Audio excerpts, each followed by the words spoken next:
So good morning. I ask that if you have a question, please put it in reply to all participants in the box below. If we go too fast for you, you can always email your question to licensing@cslb.ca.gov, and that will be you'll hear me mention that email a lot during our question and answer section.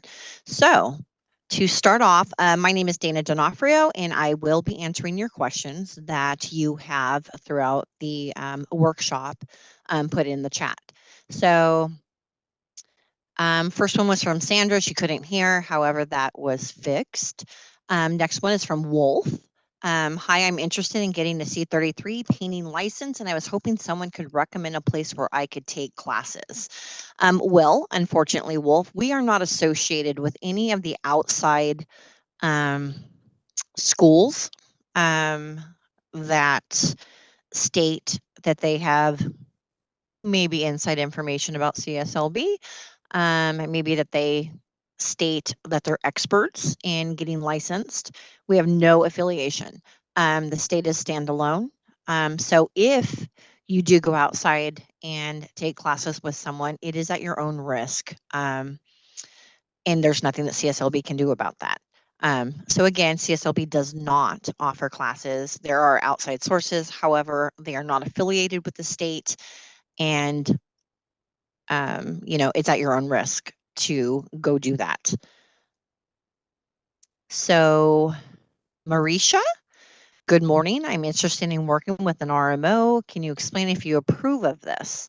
Well, Marisha, and please forgive me if I'm pronouncing your name incorrectly. It's dependent on what you mean by working with an RMO. Are you trying to set up a corporation, a LLC, using somebody who has the experience already, who has the classification here at CSLB, and you're just like an officer, a manager, a member? I would need more details. And for that kind of a question, I would ask that you send an email directly to the licensing email, which is licensing@cslb.ca.gov. I think it would be better. We do need a little bit more information, and your question is a little different.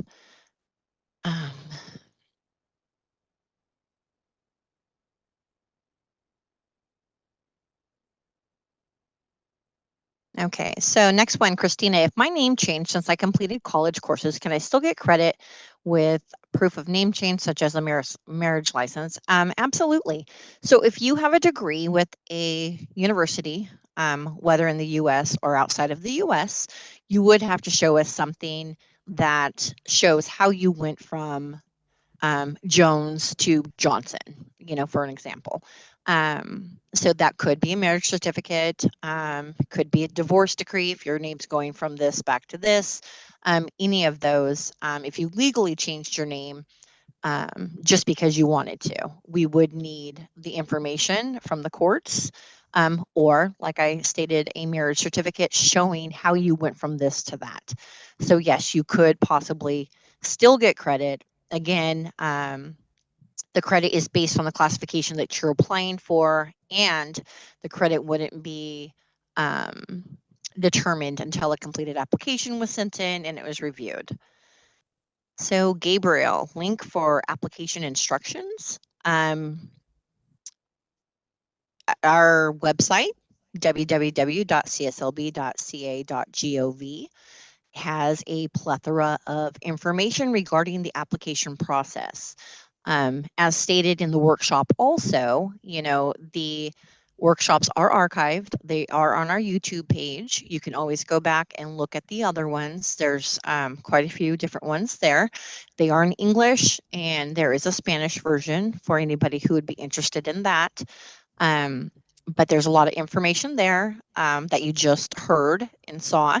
And then you could look at our website, which will tell you if you're an applicant, this is what's needed. This is what you do. here's your application. Send it in, mail it in, complete it, and send in your fees. Sandra, how much credit is possible for alignment program completion? As stated in the workshop, we cannot ascertain that until we actually see your completion of your degree or your apprenticeship, and it does have to come with your completed application. And the classification that you're applying for does have to coincide with what you went to school for, or what your degree was in, or what your apprenticeship was in. But the information that they did post in the workshop gives you a general guideline, but I cannot give you a definite answer. Enrique, hello, I have a question. Under what circumstances can the exam be waived for a qualifier? So with CSLB, there's only certain criteria that has to be met in order for you to get a waiver of an exam. You could have reciprocity with another state. CSLB accepts reciprocity from Arizona, Nevada, and then we have one classification that we accept from Louisiana. You would have had to have been licensed there for a minimum of 5 years in good standing. The class that you're applying for would have to be reciprocal to what you have in that state, and you'd have to meet different criterias. In that case, you could only be waived on the trade exam if your reciprocity was approved. Other things would be that you were listed on a license with somebody for over 5 years in good standing here in California. There's a possibility you can get a listed on license waiver. There's not very many waivers. And again, there's certain criteria that has to be met. So this is would be a little bit more of a situation where we need to know more information. So Enrique, I would recommend that you send us an email at licensing@cslb.ca.gov with a little more detail so that we can give you a better answer. Sandra, with an RMO agency, do you still submit the education transcripts? Okay, so you're going to a company who is hiring out RMOs so that you can start a company, is what I believe to be understanding. Well, again, from my understanding, those type of places have RMOs who already have the classifications. So if they already hold a class with CSLB, there would be no point in submitting education transcripts if their classification is already held, because you wouldn't need it. If you're applying with somebody who is not, let's say, with an RMO agency, and it's John Brown, for an example, who has not tested with CSLB, but he has completed transcripts with a degree that coincides directly with the classification that he's applying for, you would submit sealed, unopened official transcripts from that school, because it could be a possibility that that individual could receive education credit, and then he would just need to have a minimum of 1 to 2 years of practical experience, dependent upon the degree and the classification that they would be applying for. But if the RMO that you would be using already has a license in the classification that you're using, education transcripts do not need to be included, as that would already be a waiver. What kind of experience do you need to show? Ritu? Do you need to show for the C61 category? So the C61 non-specialized subcategory classifications are pretty much the same as your A, B, and your C classes. The only difference is there is not a trade exam for the D classifications. But you still have to show 48 months, which is 4 years of journeyman level experience or above, It still has to be documented on your certification of work experience form that's within your application. So there's no difference in how you're going to display your experience. You still have to have the same thing. You're just not going to take a trade test if the classification does apply to what you're applying for and what your experience states. Daniel, is the same law and business test for all? Daniel, I believe there's probably a couple different versions, so everybody's not taking the same one at the same time, but mostly it doesn't apply to the classification. The law and business is strictly law and business. So right now we have out our 2024 edition of the California Contractors License Law and Reference Book. So the laws that you would find in this reference book, which is available on our website as stated in the workshop, is anything and everything that could be on the law and business test. It's not trade specific, it's law specific to the state of California for contracting. And there are, as I stated, a couple different versions.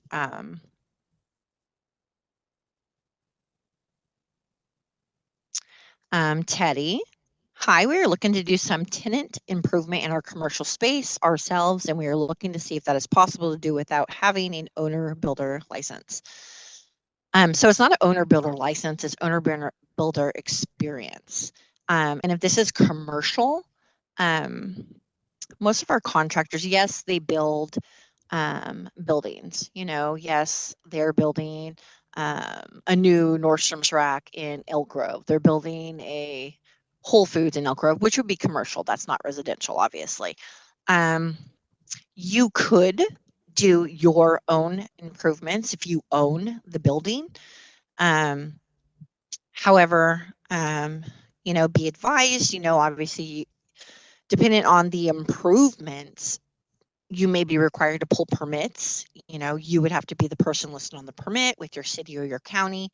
You would have to speak with them to see what their requirements are, because we don't mandate the cities and the counties when it comes to their building inspections, their permits or whatnot. That is based solely on what they're doing. We license the contractors. If you were to do something, obviously, and hire a contractor, obviously they would have to be licensed. But yeah, it's not an owner builder license. Owner builder is experience. The license would be the classification that you would need to do the work. If you want to, Teddy, shoot an email over to licensing@cslb.ca.gov. We can give you a little bit more information on that. Sandra, you just said yes, license with RMO agency and future RMO. So does that mean that the individual already holds the classification that you want on your license? I'm not certain what you're stating here. Alex, good morning. Question in regards to the bonds. Do I have to work with an insurance personnel or do I have to have 25K cash on hand? That is either or. So most contractors, what I see come across our desks, do go through insurance companies where they pay the premium on the $25,000 that is required for the contractor's bond.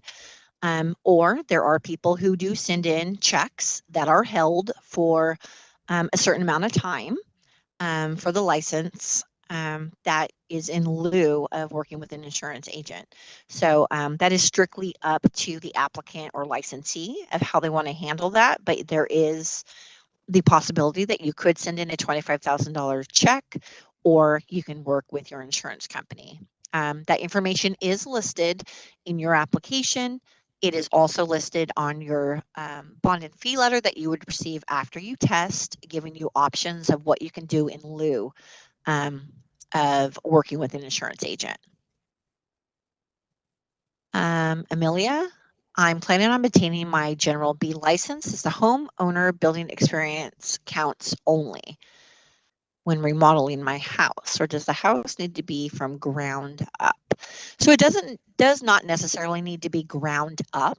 However, the B General Building classification is framing, structural framing, rough framing, plus 2 unrelated trades. So if you're doing some kind of remodeling, let's say you're replacing the plumbing, you're installing new drywall, you're painting, you're installing tile floors or wood floors, you would also have to have something to do with the framing, rough framing, or structural framing. If you're taking out a wall, putting in a wall, retrofitting your windows or your doors, you would have to show, again, a framing aspect with 2 unrelated trades. So it doesn't have to be that you're building it from the ground up, but you have to have those trades included in order for you to apply for that General B license. But they do build from the ground up.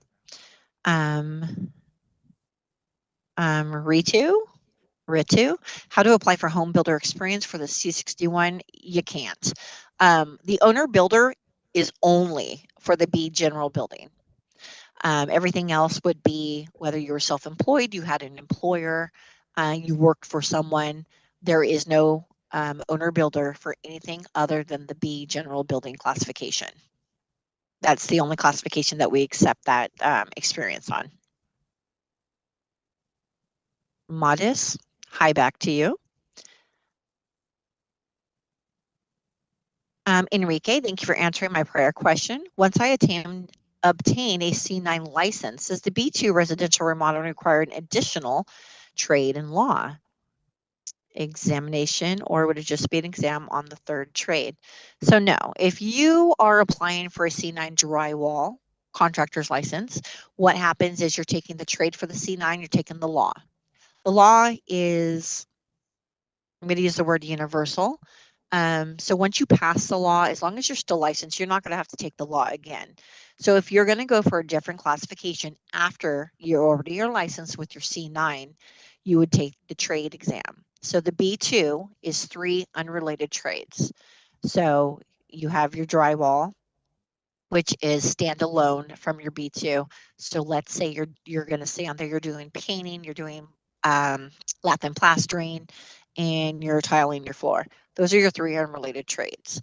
You do have to perform all 3 of those in order to use your B2 residential remodeling classification, and they would look for that in your work experience. So to answer the question, you would be required for any additional classification once you're already licensed, as long as it's an A, B, or a C specialty classification, you would have to take the trade exam. If you've already taken the law, again, that goes with you as long as you're still licensed. Jesus Antonio, what are the license C7 requirements? For the C7 low voltage, it's the same as anything else. So you have to have 48 months, which is 4 years, minimum of journey level work or above in the classification that you're applying for. It's no different, again, from any other classification that CSLB offers. Again, just like the C61D subcategory classifications, every classification has to show a minimum of 4 years journey level experience or above. Sandra, is the process of an existing license to update the qualifier the same as applying for a new license?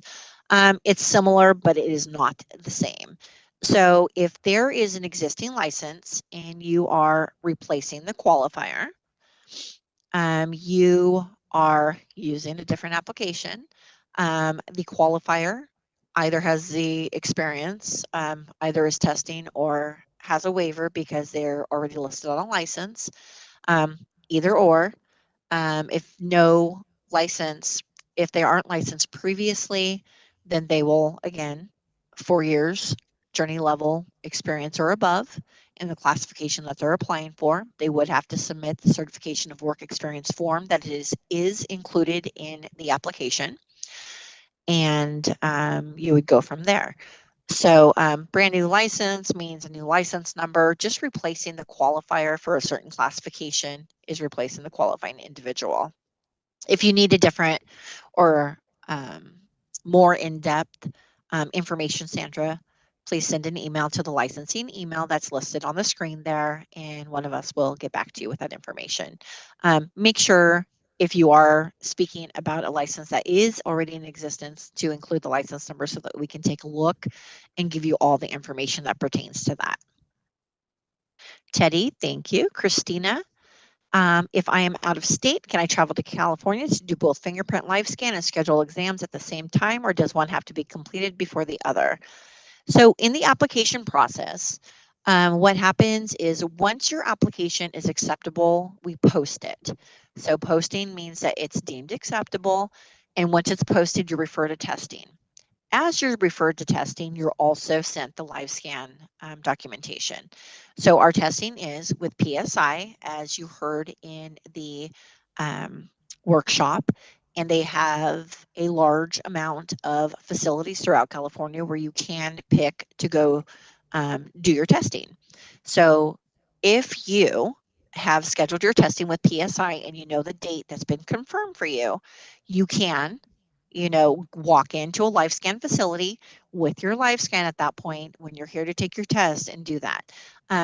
It is faster, as stated in the workshop. If you have to hard print because you're out of state, it does take longer. Live scan is sent electronically to CSLB. It doesn't mean just because you did do the live scan that it's automatically cleared because you completed it. We do have to wait for results from the Department of Justice and from the Federal Bureau of Investigation. So the FBI and DOJ still have to tell us that these fingerprints are cleared. Just because they're done at the facility doesn't mean that they're cleared. But you are welcome to come to California to do that. Again, it is faster than doing the hard prints. And you can make that coincide with the time that you are in California to take your test. There is no appointments that I'm aware of for the live scan facilities. You can just walk in, as long as they offer that service with our form that we do send you. So you do have to have that with you at that time. Enrique, okay, thank you. Sarah, if I had several of experience of planning and pulling permits, how much of that experience be acceptable for a general builder? So experience with planning and pulling permits is not necessarily work experience for the B general building classification. We would need a little bit more information. You would have to be doing hands-on work. Again, 4 years or 48 months of journey level or above hands-on practical experience. Planning of the building or just pulling the permits is not hands-on. That's not actually getting in there and doing the framing aspect or the two unrelated trades with the B class. I could not, again, that's very vague. If you're just saying planning and pulling permits, that doesn't tell me that you did anything, and I could not, not that I could anyways, but I could not ascertain what kind of experience you would be granted for the work that you're stating right here in the email. Suzanne, what do statewide companies do if they have multiple markets? Would they need an RME in each market? I'm not certain what you mean by market. Are you talking like classification? Are you talking like low voltage, electrical, painting? Are you talking about classifications? Could you give me a little bit more information? Suzanne, you could send us an email at licensing@cslb.ca.gov with a little bit more information on that. Sarah Yoon, you said years. What did you say before? Just several years of planning. Again, we need actual experience doing the actual work. So planning and pulling permits doesn't necessarily give you the work experience that's needed to apply and be approved for the general B classification. Amelia, with the owner building experience, do I need 4 years of experience? I currently have a C33 license. Yes, you do. So if you are applying for the B general building classification, which again is the only classification that does allow the owner builder experience, you do need to have 4 years full-time experience, journey level or above, to apply for that. You can most definitely use your C33 as one of your unrelated trades listed in your experience, but yes, you will need a minimum of 4 years. Let me state that if you do already have the C33 license, your experience cannot overlap with what you had prior. So your experience does have to be a standalone 4 years. And again, we look for 4 years within the last 10 years of the receipt of your completed application. So if you were to send in your application tomorrow, completed, we could only go back 10 years in order for you to have that 4 years in there. And hopefully you did not utilize that whole 10 years for the C33 license. Suzanne, areas, I'm still not certain. Suzanne, if a company is all over the state, would there need to have an RME in each town or area? So no. And then the person who holds the classification is your qualifier. So it's not necessarily going to be, could be an RME, which is a responsible managing employee, an RMO, responsible managing officer, a manager or a member on LLCs only, which is a responsible managing member or a responsible managing manager. Those are the 4 types, well, and a qualifying partner. Those are the qualifying names that an individual can hold with a classification on a license. They don't have to be in each town. However, as an RME, they are a bona fide employee of the license, and they are required to be, I believe it's on site for 80% of the time, which is 36 hours. So obviously, if there's multiple things going on, the RME can only be in one place at a time. As an RMO, they can be available via the phone, email, they could be on site, FaceTime, those kind of things. The RMO can be giving instructions. The RME actually has to be on site. So you would have to, Suzanne, determine what your qualifier would be and go from there. Just know that the RME does have to be 80% on site at the location. So there couldn't be more than one going on if you just have an RME. Saroween, thank you. I will focus on my military experience as a builder and other various hand-on projects.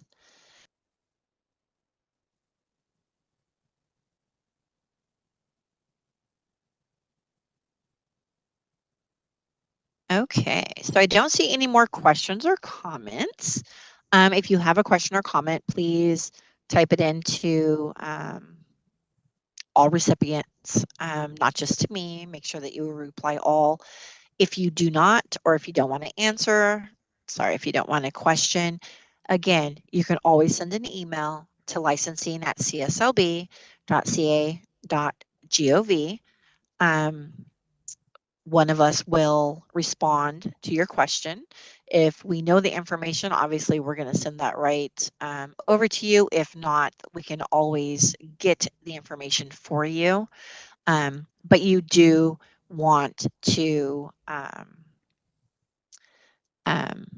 it would benefit you if you emailed your question. Even if you think it's not a good question, email it so that we can know what you're thinking. We can tell you, no, you can't do this. We can tell you, yes, you can do this. There's just, there's no dumb question. Ask your question. It's better to ask the question than to leave it unanswered and assume. So again, let's see here. Sandra says, thank you. I'm going to give you a few more minutes or so to put in a question.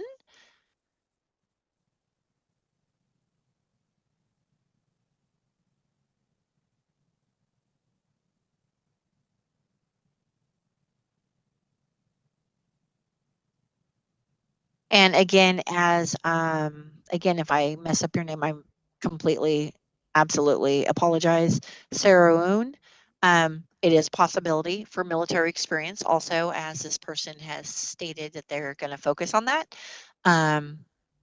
it is a possibility also. So if you do have something that fits that criteria, you can always submit that so that we can have access to that and to give you an answer.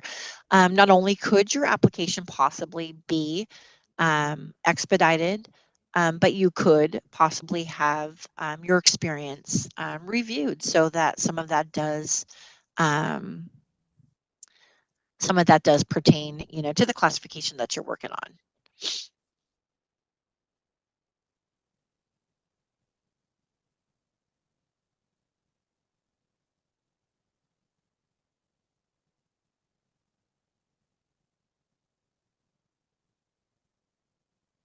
Okay. So I think we are going to go ahead and wrap this up. Again, if you want to send in an email, please do so. No problem answering those for you.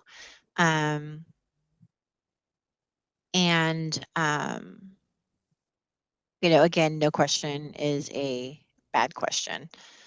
So we would like to thank you for participating in our Getting Licensed to Build. I'm just looking for something real quick.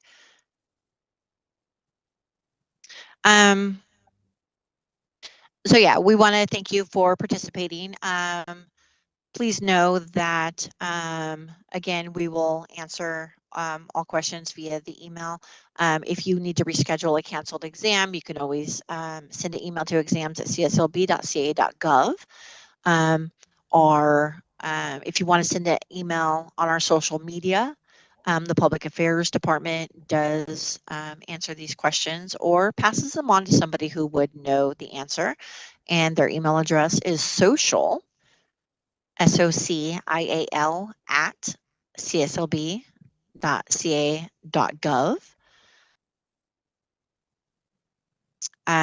We do have resources for women in construction, as you can see here, different links that you can click on for information.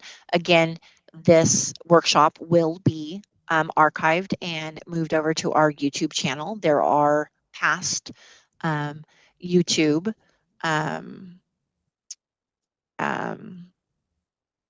presentations on there as well. And we do want to thank you for watching.